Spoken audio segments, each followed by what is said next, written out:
Halo teman-teman, kembali lagi di video kali ini. Nah, perkenalkan dulu, nama saya Farhan Ardiansyah dengan NIM 2311544. Di video kali ini saya akan menerangkan sebuah materi, yaitu tentang CPU atau disebut Central Processing Unit. Nah, video ini merupakan tugas dari mata kuliah OAK yang dikenal dengan Organisasi Arsitektur Komputer. Nah, mari kita bahas dari yang pertama yang saya buat, kita akan presentasikan dalam video ini. Oke, yang pertama itu fungsi utama dari CPU atau yang disebut dengan Central Processing Unit dalam sistem komputer adalah sebagai pusat pemrosesan data, di mana CPU bertanggung jawab untuk mengeksekusi instruksi dan melakukan operasi komputasi yang diperlakukan oleh perangkat lunak dan perangkat keras komputer. Di antara lain, fungsi utamanya ialah menjalankan instruksi, melakukan perhitungan dan logika, mengontrol operasi sistem, mengelola akses ke memori, melakukan fungsi input atau output, manajemen interpret. Nah, yang kedua, itu ada dua fase utama dalam siklus pelaksanaan instruksi di CPU, adalah fetch dan execute. Nah, yang pertama itu fetch, pengambilan instruksi.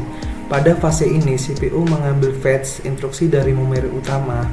Instruksi ini biasanya disimpan dalam lokasi memori tertentu yang alamatnya ditunjukkan oleh program counter atau yang disebut PC, yang berfungsi sebagai petunjuk alamat dari instruksi berikutnya yang harus diambil. Tahapan pada fase fetch adalah sebagai berikut. Yang pertama ada program counter yang memuat alamat dari instruksi berikutnya yang akan dijalankan. Yang kedua ada alamat dari PC dikirimkan ke memori utama. Dan ketiga adalah setelah instruksi diambil, PC diperbarui untuk menunjukkan ke instruksi berikutnya yang akan dijalankan. Dengan kata lain, fase fetch bertujuan untuk mengambil instruksi dari memori agar CPU dapat mengetahui tindakan apa yang harus dilakukan. Yang kedua ada execute atau yang disebut dengan pelaksana instruksi. Setelah instruksi berhasil diambil, CPU kemudian memasuki fase execute untuk menjalankan instruksi tersebut. Pada fase ini, instruksi yang telah dimuat dalam instruction register diterjemahkan dan dilaksanakan oleh unit-unit dalam CPU. Pada fase execute tergantung pada instruksi yang diambil. Misalnya, yang pertama itu ada operasi aritmatika atau logika. Jika instruksi adalah operasi matematika seperti penambahan dan atau perkalian, maka ALU akan melakukan operasi tersebut. Jika operasi pemindahan data melibatkan pemindahan data dari satu lokasi memori ke lokasi lain atau antara register, CPU akan menangani pemindahan ini. Nah, dan yang ketiga yaitu ada operasi kontrol. Ya, jika instruksi adalah perintah kontrol seperti cabang kondisi atau lompat, CPU akan menyesuaikan program counter agar instruksi berikutnya diambil dari lokasi yang berbeda. Nah, kesimpulannya itu fetch mengambil instruksi dari memori dan memuatnya ke CPU, dan execute melaksanakan instruksi tersebut sesuai dengan apa yang diperintahkan. Nah, masuk yang ketiga, nomor ketiga, yaitu ada interpret, adalah sinyal yang dikirimkan ke CPU oleh perangkat keras atau perangkat lunak untuk mengonfirmasikan bahwa suatu kejadian atau peristiwa tertentu memerlukan perhatian CPU. Ketika interpret terjadi, CPU akan menghentikan sementara tugas yang sedang dikerjakannya untuk menangani peristiwa tersebut yang lebih mendesak sebelum kemudian melanjutkan kembali tugasnya sebelum. Interpret memungkinkan sistem komputer untuk merespon peristiwa-peristiwa secara efisien dan real time tanpa harus terus-menerus memantau perangkat atau proses yang sedang berjalan. Nah, dan kita masuk ke nomor yang keempat, itu address bus, yang fungsinya itu digunakan untuk mengirim alamat memori dari CPU ke perangkat lain seperti RAM atau perangkat input-output. Ketika CPU ingin membaca dan menulis data ke lokasi memori tertentu, alamat lokasi memori tersebut dikirim melalui address bus. Nah, karakteristiknya itu ialah bersifat unidirectional atau satu arah.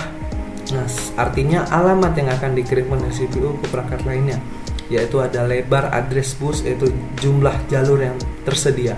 Menentukan kapasitas memori maksimum yang dapat diakses oleh CPU, misalnya address bus 32 bit, memungkinkan CPU mengakses hingga angka tersebut mengalokasi memori.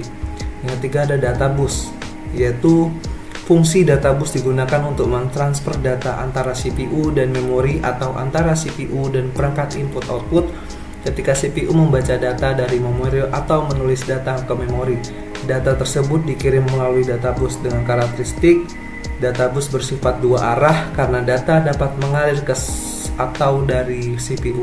Nah, lebar data yang jumlah data yang tersedia itu menampilkan jumlah data yang ditransfer dalam satu waktu. Misalnya data bus 64 bit dapat mentransfer 60 bit data sekaligus, yang berarti dapat mentransfer data lebih banyak dan lebih cepat dibandingkan bus dengan lebar lebih kecil. Nah, kita masuk ke sini, itu ada control bus. Fungsi control bus digunakan untuk mengirim sinyal kontrol antara CPU dan komponen lain, seperti sinyal untuk mengindikasikan operasi yang sedang dilakukan, misalnya operasi baca atau tulis, serta untuk mengkoordinasikan dan mengendalikan aktivitas di seluruh sistem komputer. Dengan karakteristik control bus bersifat sebagai bidirectional. Nah, karena CPU dan perangkat lain dapat saling mengirim sinyal kontrol. Control bus membawa sinyal yang penting seperti read-write atau menunjukkan apakah operasi yang sedang dilakukan adalah membaca data dari memori atau menulis data ke memori. Yang kedua ada interport, mengirim sinyal untuk menangani interport. Dan yang ketiga ada clock, sinkronisasi waktu antara berbagai komponen untuk memastikan mereka bekerja sesuai kecepatan yang sama. Oke, berikut adalah soal atau materi yang saya rangkum dalam materi yaitu CPU. Oke, saya undur diri, saya pamit diri. Saya ucapkan terima kasih telah menonton video ini. Walaupun masih agak tersedat-sedat tadi, mohon maafkan. Assalamualaikum warahmatullahi wabarakatuh. Kembali di video berikutnya. Bye bye.